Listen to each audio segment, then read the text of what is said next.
Welcome back to the Celtics Nation Rise recap. I'm Griffin Aldridge. And I'm Ryan Barley, aka RZB Sports, and we look at this Celtics 76ers Christmas match. Man, another loss, back-to-back losses. I can't even remember the last time the Celtics lost back-to-back games in the regular season. It was disappointing because it was at the TD Garden tonight, man. What are your thoughts, for the Christmas fans that, paid this money to go watch the Celtics win tonight? It's a basketball game at the end of the day. Like you can't necessarily predict the final score, but tonight it did not go our way. The Boston Celtics lost by 4 points. The final score was 118 to 114. Tough one again. I'm just getting disappointed and like I said last year, not last year, like I said, I think in the podcast, like last year we dominated at home. We were winning so many at home, and we've lost out of the last four games, we've lost three out of the last four games, and two of them were at TD Garden. And that's It makes me just think, obviously winning that championship last year was good. Could this just be like an early in the season thing, and then as we get deeper into the season, things will turn around and the Celtics start winning.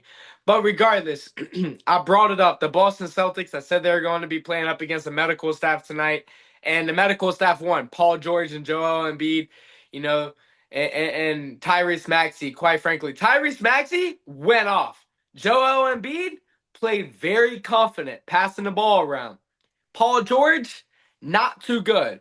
But when your star point guard that I said the Celtics would have to slow down goes off, he set the 76ers up for a win. And defensively, we're we're collapsing. we I think the are. biggest thing for the Celtics, they have to get their defense together. They have to get their defense together. I mean, I saw Peyton Pritchard had more minutes tonight at the point guard position. Speaking of guarding Tyrese Maxey, but 33 minutes and you're allowing Tyrese Maxey to go off. Peyton Pritchard, or it's not even just Peyton Pritchard. You look at Derek White too. Peyton Pritchard. Let's talk about him offensively. Only what?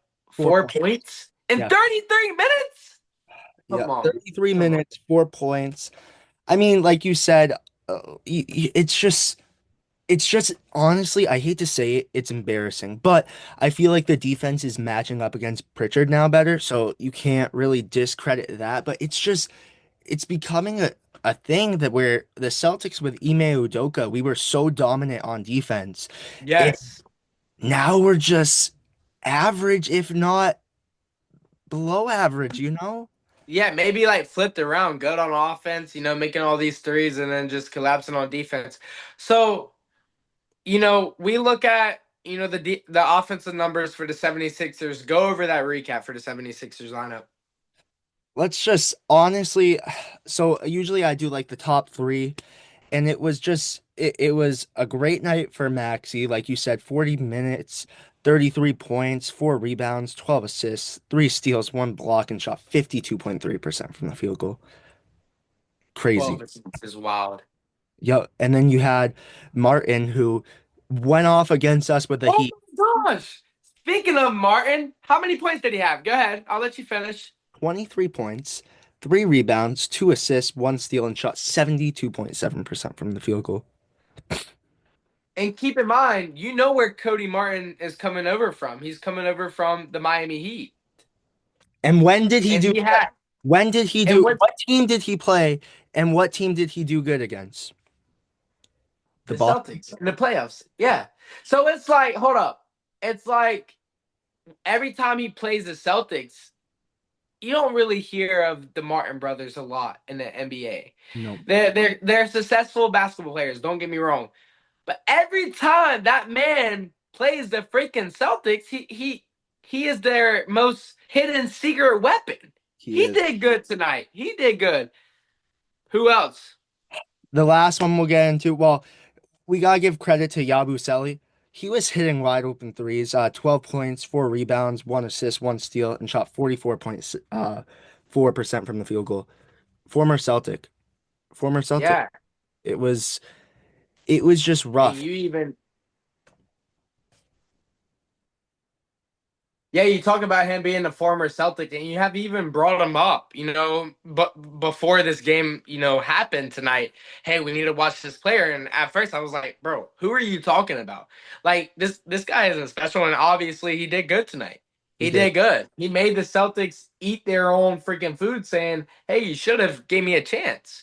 You should have gave me a chance. Okay, now we move over offensively. Talk about the Celtics. You know, I talked about bringing in a G League player, JD Davison, giving him a chance. It needs to happen. We need somebody to be able to drive in more. And I think JD Davison deserves a chance. Go over the recap for the offense of your Boston Celtics.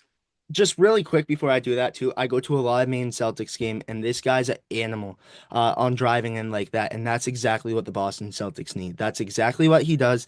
He's that player that drives in, draws the foul. That's exactly what he does. So that's what the Celtics might need. I'm just saying. But let's get right into it. He played fast, didn't get any stats. You had Hauser, 13 minutes, 0 points, 2 rebounds. 0 for 1 from the field goal. You had Nemias Queta, who got 7 minutes tonight. We need to see him play more. Uh, Yes. 2 points, 5 rebounds, and shot 50% from the field goal. You had Pritchard, 33 minutes, 4 points, 3 rebounds, 5 assists, and shot 11.1% from the field goal. Makes me sick, honestly. Then you had Porzingis, who went down with a ankle injury. He only had 13 minutes, but he recorded 9 points, 2 rebounds, 3 assists, and shot 37.5% from the field goal. I think if he played that second half, we could have maybe seen a different outcome of the game.